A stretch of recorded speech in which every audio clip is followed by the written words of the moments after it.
¿Quién es Jesús? Quizá esta sea la pregunta más importante que todos tenemos que hacernos en la vida, ya que de su respuesta depende nuestra cosmovisión de la vida, depende el rumbo de la historia y la esperanza de la humanidad. Bienvenido a Esperanza en Tiempo de Crisis.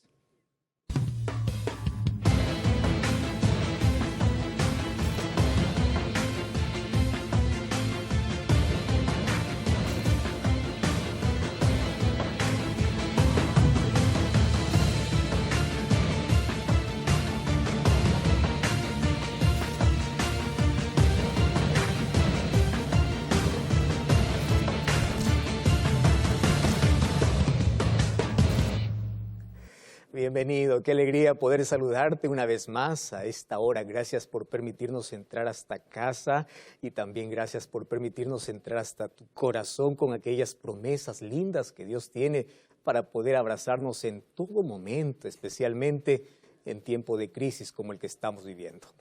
Y hoy tengo un regalo muy especial para ti. Lo presentamos siempre, pero es que lo vamos a seguir presentando hasta que tú lo puedas solicitar. Sabes que este es un curso bíblico que está disponible para ti y toda tu familia y puedes solicitarlo a través de nuestro número de WhatsApp, que es el +5512 9810 1460. Es totalmente gratis. Te repito una vez más, +5512 9810 1460.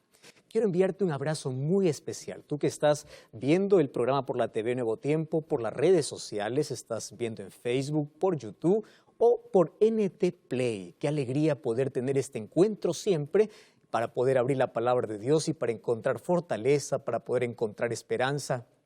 Sí, esperanza. Y a eso venimos y para ello estamos. Entonces vamos a abrir la Biblia para poder encontrar esperanza. Y antes de abrir la palabra de Dios, vamos a orar, vamos a abrir nuestro corazón pidiendo que Dios pueda iluminarnos hoy. Querido Dios, te damos gracias porque hoy tenemos una vez más el privilegio de abrir tu palabra. En tu palabra encontramos la fortaleza necesaria para todo momento. Y hoy queremos ser abrazados por ti. Hoy queremos que tus promesas puedan restaurar nuestra vida, puedan aliviar nuestro dolor, pueda calmar nuestro corazón agitado, quebrantado o en dificultad. Y hoy podamos encontrar fortaleza, esperanza, fe, podamos mirar el futuro incierto con mucha seguridad porque sabemos que Dios está al control de todo, pero también queremos que esté al control de nuestra vida. Abrimos tu palabra pidiendo que tu Santo Espíritu ilumine nuestro corazón y te pedimos en el nombre de Jesús. Amén. ¿Quién es Jesús? Si preguntamos a Juan, el apóstol Juan, él dice así: en el principio era el verbo era Dios, el verbo estaba con Dios y él era Dios. Por él fueron hechas todas las cosas. ¿Quién es el verbo? Es Dios, Dios encarnado, Dios hecho hombre por amor. ¿Quién es Jesús? Es Dios. Luego te vamos a mostrar ya en otro programa las evidencias por las cuales la Biblia presenta a Jesús como Dios.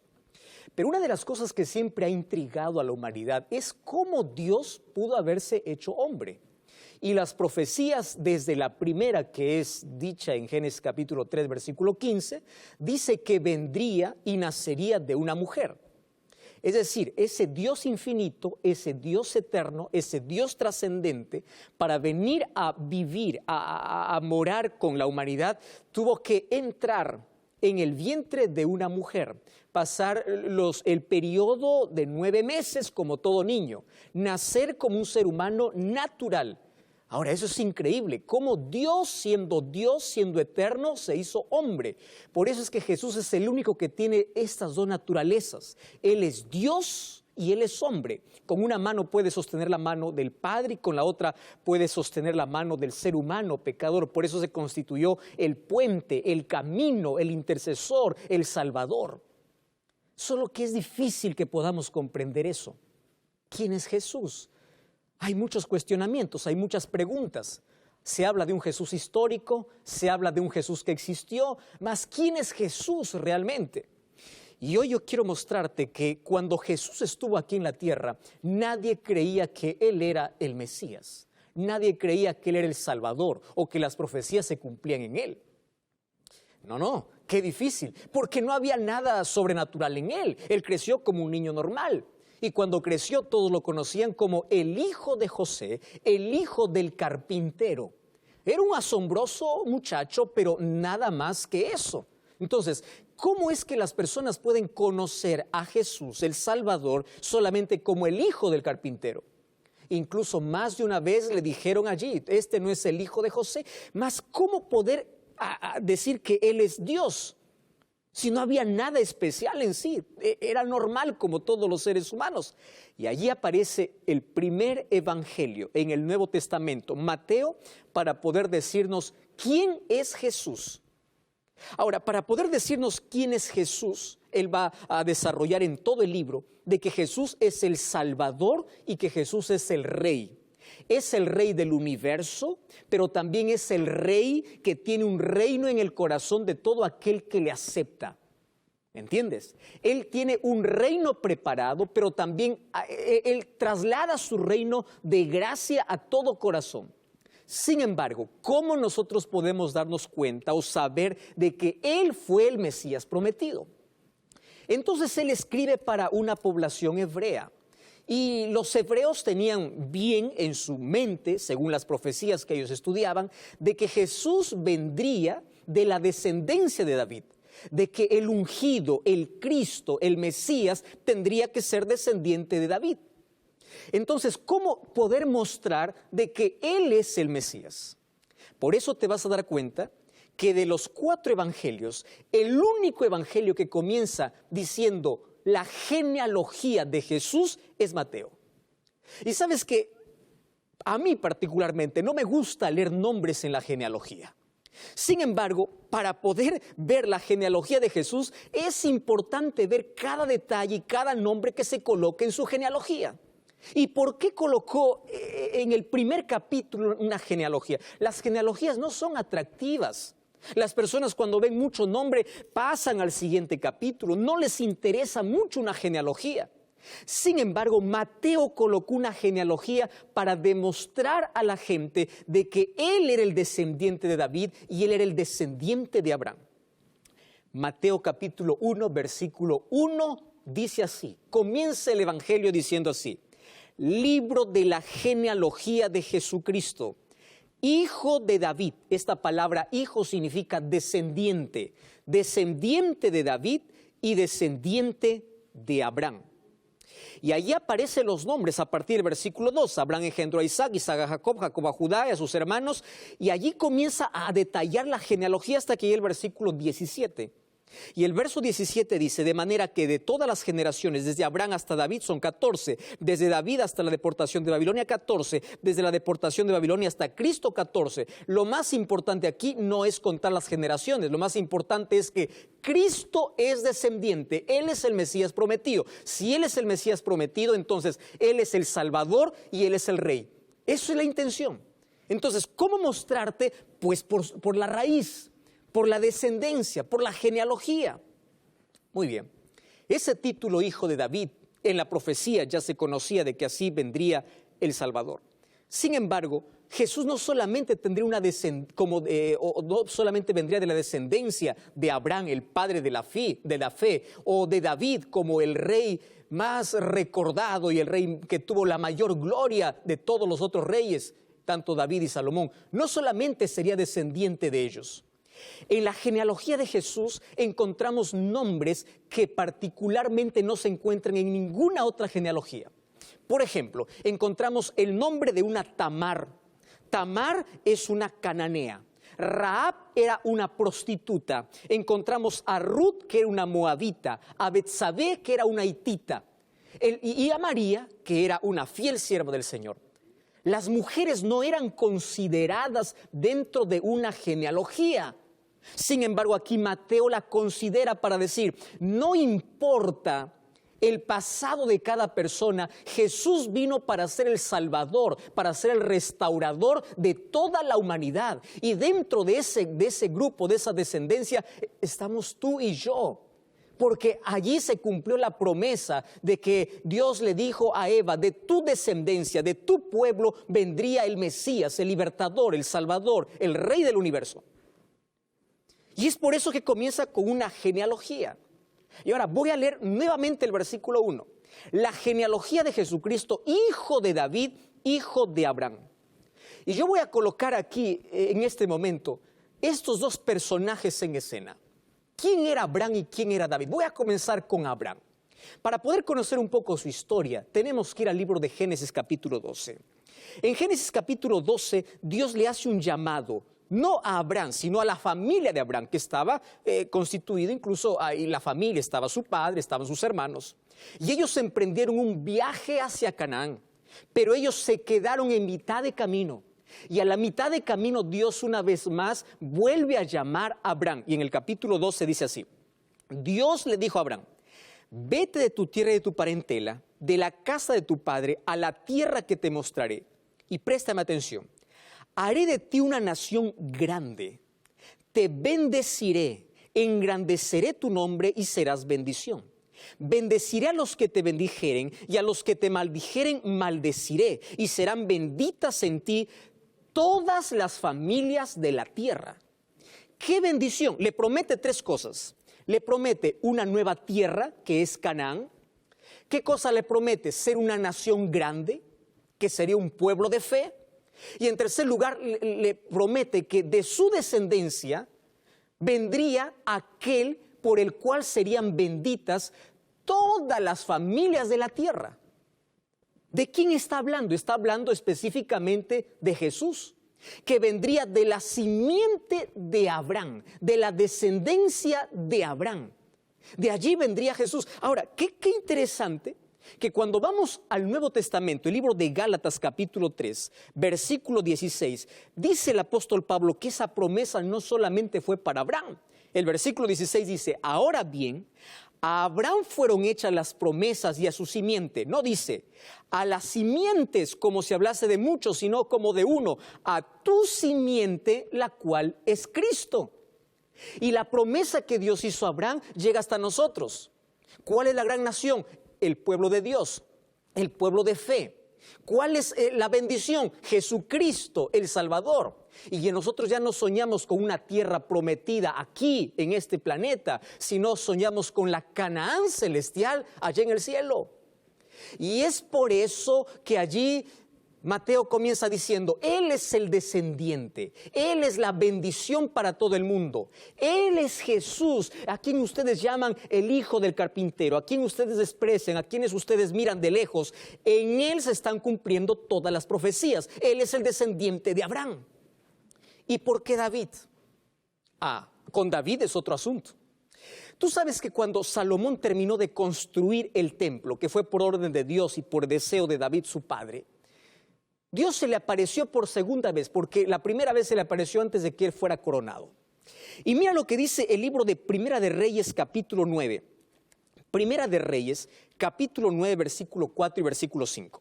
Ahora Dios se aparece a Salomón y le dice así, si anduvieres delante de mí como anduvo David tu padre, en integridad de corazón y equidad, haciendo todas las cosas que yo te he mandado y guardando mis estatutos y mis decretos, esa es la condición. Versículo 5, yo afirmaré el trono de tu reino sobre Israel para siempre, como hablé a David tu padre diciendo, no faltará de tu descendencia en el trono de Israel.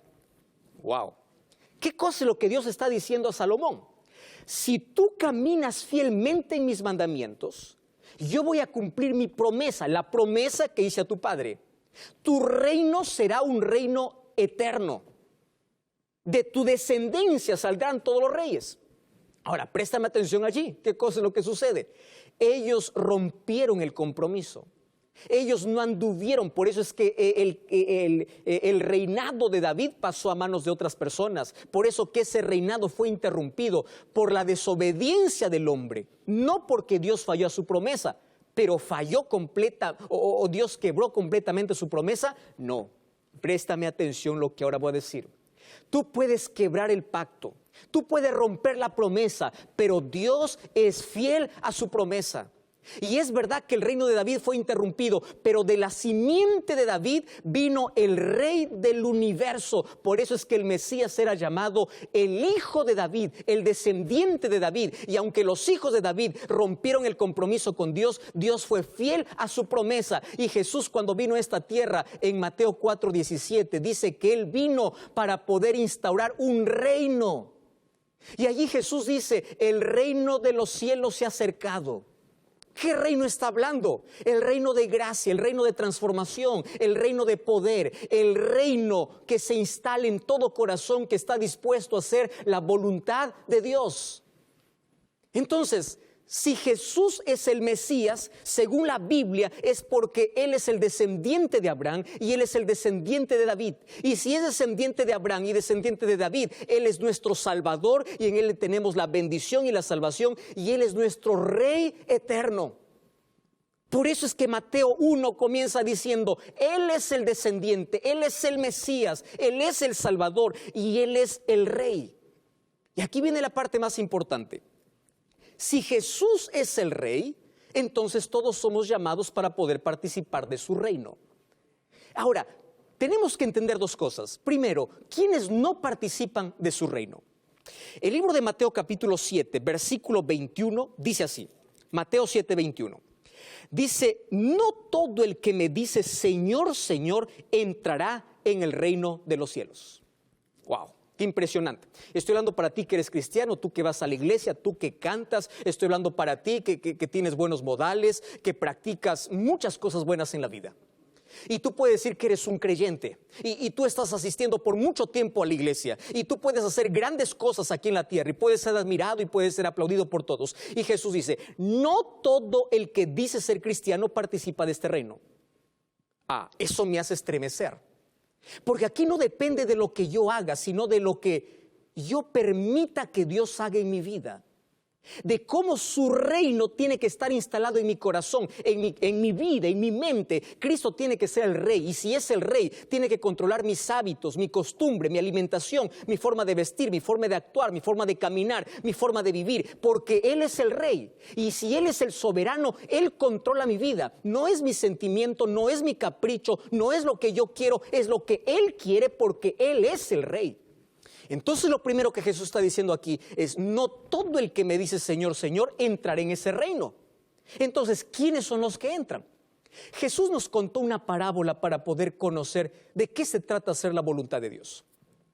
Y allí en el libro de Mateo capítulo 21, versículo 28 en adelante, Jesús contó la historia. Dice, ¿qué les parece? Yo les voy a contar una historia y mejor yo aquí voy a leer. Mateo capítulo 21, versículo 28. Dice, ¿qué les parece? Un hombre tenía 2 hijos y acercándose al primero le dijo, hijo, anda a trabajar a mi viña. Y él respondió y le dijo, no quiero. ¿Qué te parece esa respuesta? No quiero. Y allí dice, pero después se arrepintió y se fue. Ahora, versículo 30. Y acercándose el otro le dijo de la misma manera. Y el otro le dice, sí señor, sí señor, yo voy, pero no fue. Y Jesús hace la pregunta, ¿cuál de los dos hizo la voluntad de su padre? Y ellos dijeron, el primero. Y Jesús, fíjate la respuesta de Jesús. Esta respuesta de Jesús a mí me estremece. Dice así, y Jesús les dijo, de cierto os digo que los publicanos y las rameras irán delante de vosotros al reino de Dios. Porque vino Juan a vosotros en camino de justicia y ustedes no lo creyeron, pero los publicanos y las rameras le creyeron y vosotros viendo esto no se arrepintieron porque no creyeron. ¿Estás prestando atención? Matías, esto es un mensaje muy fuerte. ¿Qué cosa está diciendo Jesús? Primero está contando una historia. Dice, 2 hijos. A uno le dice, mira, ándate a trabajar. Le dice, no quiero. Pero después él se arrepiente y se va. Y aquel que dijo, yo sí me voy, finalmente no fue. ¿Quién hizo la voluntad? Aquel que primero dijo, no quiero, pero después se arrepiente. Entonces, el primer paso para ser ciudadanos de este reino es el arrepentimiento. Tú puedes ser miserable, pecador, haberte hundido en el pecado, haber cometido hechicería, brujería, haber hecho pacto con el diablo, haber hecho lo que quieras en la vida. Tú pudiste haber rechazado a Jesús. Pero si finalmente te arrepientes y das una media vuelta a tu vida, tú puedes ser un ciudadano del reino de los cielos. ¿Tú estás creyendo eso, José Luis? Tú puedes salir del mundo de la oscuridad. Tú puedes salir de la peor desgracia de este mundo. Por eso es que Jesús dice incluso prostitutas, rameras, impíos entrarán al reino de los cielos. No significa que los pecadores empedernidos irán al cielo. Lo que está diciendo es grandes pecadores arrepentidos entrarán en el reino. Wow. Grandes pecadores arrepentidos entrarán en el reino. Y pequeños pecadores sin arrepentimiento no entrarán en el reino de los cielos. Estoy hablando para ti, Raúl. Tú que te sientes un pequeño pecador, tú que miras a los demás y dices, yo no necesito de Cristo porque yo soy bueno, yo soy honrado, yo soy buena persona, yo no trato mal. Estoy hablando para ti, María. Tú que dices, yo no acepto a Jesús porque yo soy mejor que los cristianos, yo no voy a ir a la iglesia. Tú te crees perfecto, te crees perfecta. Te recuerdo, pequeños pecadores sin arrepentimiento no entrarán al reino de los cielos.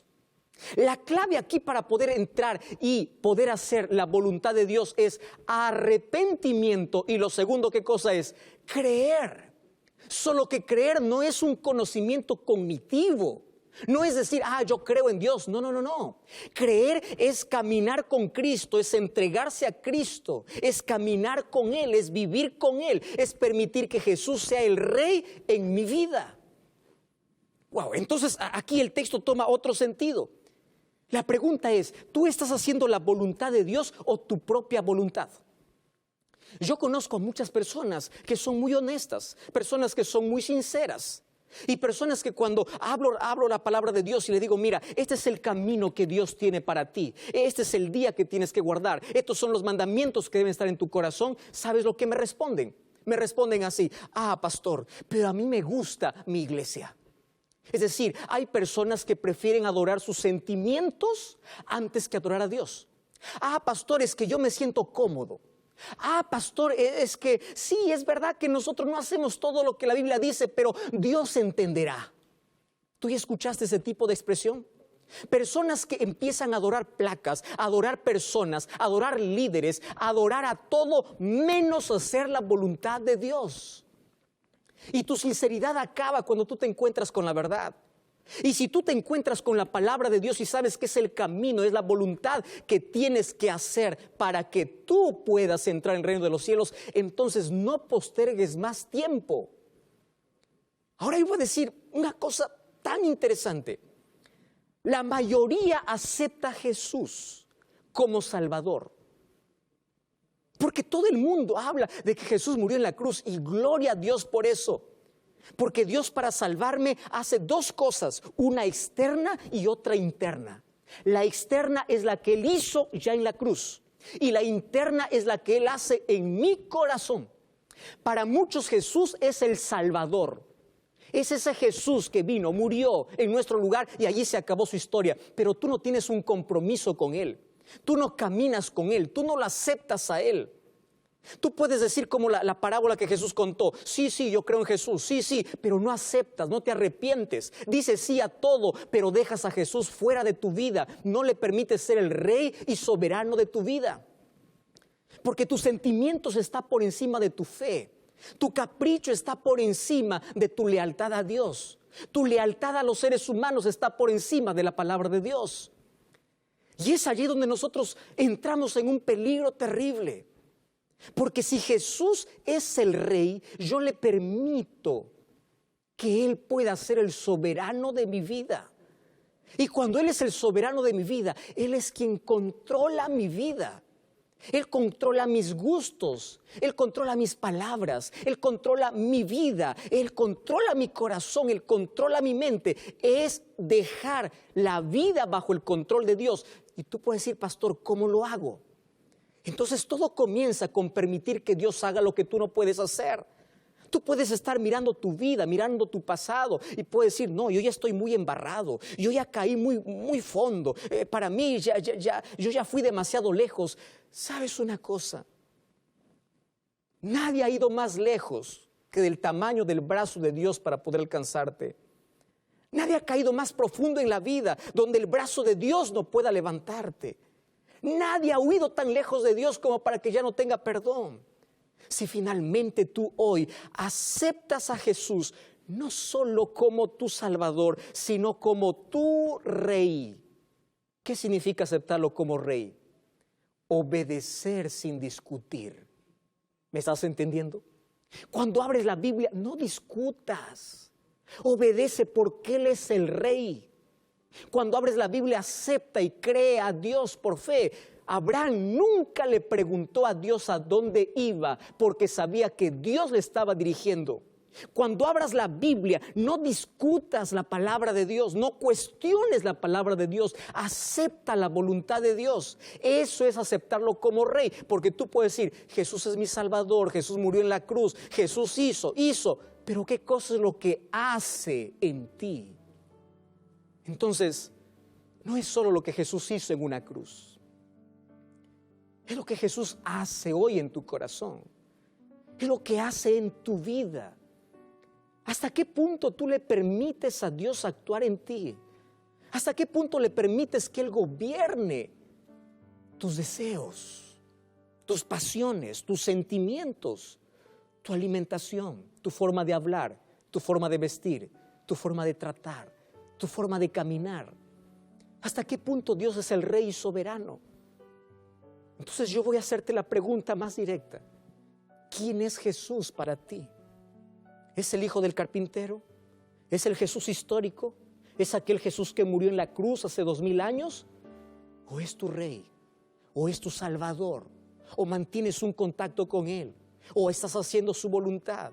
¿O estás permitiendo que Él pueda ser el soberano en tu vida? Y aun cuando no tengas todas las respuestas, porque no entiendes muchas cosas que te suceden, tú continúas confiando en Él. Yo te invito a aceptar ese Jesús. Yo te invito a vivir con ese Jesús. Yo te invito a aceptarlo no solamente como el Salvador en tu vida, sino como el Rey soberano de todo, donde tú puedas hacer su voluntad.